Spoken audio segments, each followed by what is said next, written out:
Hi, Annie from Anton here.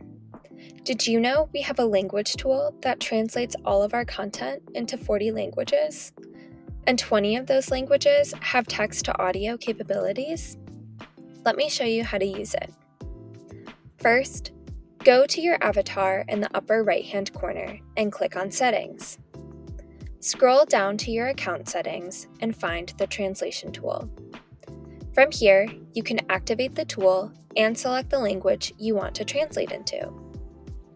Find and select the language you want to translate into.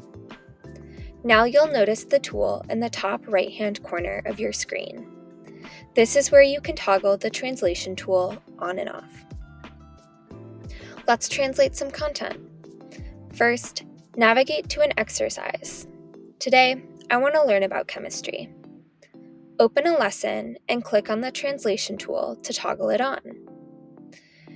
You'll know the translation tool is on because a blue border will surround your screen. Now, click on the text you want to translate and translate content on the spot. With 20 languages, you even have text to audio capabilities, like this one. 水存在于不同的状态，将状态与相应的图片匹配。 You can translate anything on screen, even buttons. Once you're ready to move on, toggle off the translation tool and answer the question. And that's it. That's our translation tool. Subscribe to see more step-by-step tutorials on how to use Anton. I hope this has been helpful. Bye!